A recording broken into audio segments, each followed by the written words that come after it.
चलिए इस वीडियो में जानते हैं कि हम प्रकार की सहायता से एंगल कैसे बनाते हैं। प्रकार यानी कंपास की सहायता से एंगल कैसे बनाते हैं, तो उसके लिए हमें क्या क्या सामग्री होनी चाहिए पहले वो देख लेते हैं। सामग्री में है क्या कि हमारे पास जो ज्योमेट्री बॉक्स होता है उसमें होता क्या है कि हमें तो सबसे पहले रूलर की आवश्यकता होगी और उसके साथ साथ पेंसिल तो अनिवार्य। बिना पेंसिल का खींचेंगे कैसे, ड्रा कैसे करेंगे लाइन, यानी पेंसिल तो चाहिए ना। तो पेंसिल चाहिए, तो पेंसिल को साफ करने के लिए शार्पनर चाहिए और यदि गलती हो गया तो इरेजर चाहिए। अब हमें प्रोटेक्टर भी यहाँ पे उपलब्ध रहता है, लेकिन प्रोटेक्टर की सहायता नहीं लेनी होगी। प्रोटेक्टर की सहायता कब लेनी पड़ेगी, जब हम कंपास से एंगल को बना लेंगे तो इससे चेक करेंगे कि हमारा एंगल जो बना है वह सही है या गलत है। ठीक कर रहे हैं ना।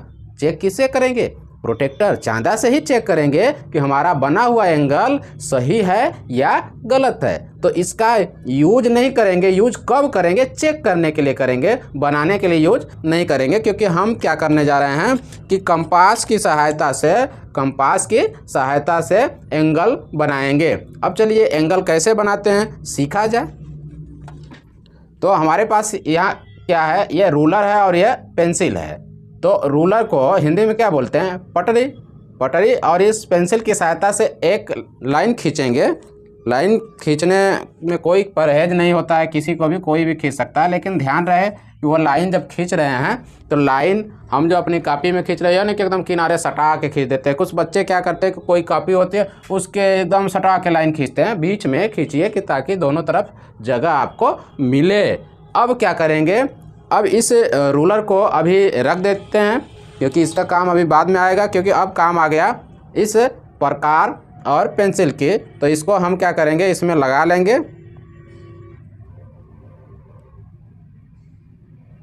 अब इसमें लगाने के बाद अब करते क्या हैं कि कोई एक दूरी ले लेते हैं। दूरी यानी जब हम प्रकार में लेते हैं तो देखिए इस नुकीले भाग को जहाँ रखते हैं उसको सेंटर बोलते हैं या केंद्र। हिंदी में केंद्र, इंग्लिश में सेंटर बोलते हैं। और इससे जो खींचते हैं वह आर्क होता है, चाप होता है। क्या होता है, चाप होता है। और इनके बीच की जो दूरी होती है उसको रेडियस यानी त्रिज्या बोलते हैं। अब क्या करते हैं कि हम कोई दूरी ले करके किसी पॉइंट पे, चाहे इधर, काम उसी तरीके से करना होगा। अब जैसे इस पे रख करके इसको घुमाएंगे। कैसे घुमाएंगे, ऐसे घूमेगा तो कुछ इस तरीके से बनेगा। अब देखिए, अब हम क्या करते हैं कि एक और लाइन ले लेते हैं और इस पॉइंट पे बनाते हैं। देखिए क्या करेंगे, इस पे अगर ऐसे घुमाएंगे तो ऐसे होगा और इस पे ऐसे घुमाएंगे तो ऐसे बनेगा।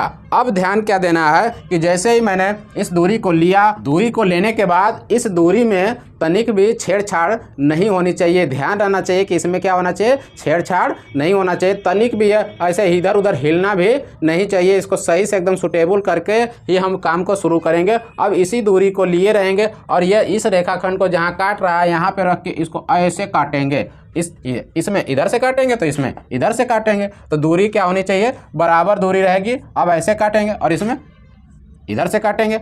अब क्या होना चाहिए कि जब दूरी घटनी बढ़नी नहीं चाहिए, फिर उठा करके फिर यहाँ रख करके आगे बढ़ाएंगे। यहाँ तो जितनी दूरी है उतनी दूरी ने इधर काटेगा और ये वही बात हुई। अब क्या करेंगे, देखिए यहाँ पे हाथ से खींचने में आगे पीछे हो जाएगा, इसमें हम माप नहीं पाएंगे। आप कॉपी पे करेंगे तो बहुत ही अच्छी तरीके से यह बनेगा और सुंदर भी दिखता है। ऐसी बात नहीं है, बहुत सुंदर दिखता है। और अब क्या करेंगे, अब दूरी जो है घटा बढ़ा सकते हैं लेकिन कोई ज़रूरत नहीं है। फिर क्या करेंगे, इन दोनों बिंदुओं पे रख करके ऊपर की ओर 2 चाप लगाएंगे। कहाँ, यहाँ और वहाँ। और दूरी अगर मान लीजिए हम बढ़ा लिए, अब बढ़ाने के बाद जिस दूरी से, जिस त्रिज्या से यहाँ से चाप लगाएगा वही त्रिज्या यहाँ होनी चाहिए। देखिए शुरुआत से देख लीजिए फिर से कि जब हमने कोई दूरी लिया, त्रिज्या लिया, तो उसी त्रिज्या से इन दोनों को क्या किया है, चाप खींचे हैं। फिर क्या करना है कि जब इन दोनों से ऊपर की ओर चाप खींचना है तो यही दूरी हो या कोई दूसरी हो, पर इन दोनों बिंदुओं से जब खींचेंगे तो दोनों त्रिज्या क्या होनी चाहिए, एकदम समान होनी चाहिए। न कि एक छोटा और एक बड़ा होना चाहिए, ऐसा नहीं होना चाहिए। तो हम क्या करेंगे, जब ऐसे और ऐसे करेंगे तो कहीं ना कहीं कटेगा। अब इसको क्या करेंगे, ऐसे मिला देंगे। क्या करेंगे, मिला देंगे। वही बात यहाँ पे भी वही कि क्या करेंगे, इसको मिला देंगे और इसको मापेंगे किससे इसको चेक करेंगे। हमने बताया ना, इसको चेक करने के लिए हमारे पास प्रोटेक्टर होता है। इस प्रोटेक्टर की सहायता से इसको रखेंगे यहाँ पे और रख करके चेक करेंगे कि यह हमारी 90 अंश का कोण बन रहा है या नहीं बन रहा है। तो इस प्रकार से हम 90 डिग्री का एंगल तैयार करते हैं। इस 90 डिग्री में 3 एंगल बने हुए हैं। पहला कि यदि हम जो दूरी लेकर यह पहला काटे हुए हैं, यदि हम क्या करते हैं कि ऐसे करके एक ही काट के इसको मिला देते हैं तो यह 60 डिग्री का हो जाता है। यह 90 डिग्री का बना है, यह कितने का हो जाता है, 60 डिग्री का।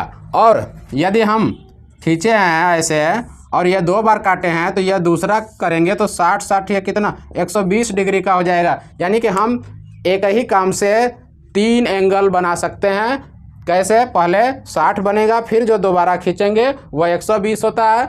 अब देखिए यहाँ पे यह 60 बन जाता है, यह 60 बन जाता है। इस 60 का हमने क्या किया, यहाँ और यहाँ रख के काटा तो यानी कोण का अर्धक हुआ, जो कि मैं पहले ही बता चुका हूँ कि कोण को 2 बराबर भागों में कैसे बांटा जाता है। यदि आप उस वीडियो को नहीं देखें तो उस वीडियो को जाकर के देख लेंगे। उस वीडियो का लिंक इस वीडियो के डिस्क्रिप्शन में दिया जा चुका है, वहाँ पे क्लिक करके पहले उसको देख लें। समझ में आ जाएगा कि जब भी किसी भी कोण को समद्विभाजित करना है तो दोनों स्थानों से बराबर दूरी ले करके चाप काटेंगे और उसको मिलाएंगे। तो यह 60 है तो इसका आधा या 30 इधर निकल गया, 30 इधर, और यह 60 पहले से था तो 90 हो जाएगा ना। तो इस प्रकार से हम 90 डिग्री का कोण बना लेंगे। यदि हम इसको मिला रहे हैं तो 60 होगा, इसको मिला रहे हैं तो 120 होगा। अब 60 और इन दोनों का आधा यानी 60 का आधा 30 करके मिलाए तो 90 हो जाएगा। अब इसका आधा अगर कर देंगे तो 45 हो जाएगा। लेकिन समद्विभाजित करने आ रहा है तब, यानी उस वीडियो को जरूर जाके देखिएगा कि कोण को समद्विभाजित कैसे किया जाता है, किसी भी दिए हुए कोण को समद्विभाजित कैसे करें, तो आप आसानी से कोण को बना सकते हैं। तो इस वीडियो में दी गई जानकारी आपको कैसी लगी, यदि अच्छी लगी है तो कमेंट कर जरूर बताइएगा और एक लाइक तो बनता है। तो ऐसे ही वीडियो के लिए बने रहिए हमारे YouTube channel your future life के साथ। पूरा वीडियो देखने के लिए आपका धन्यवाद।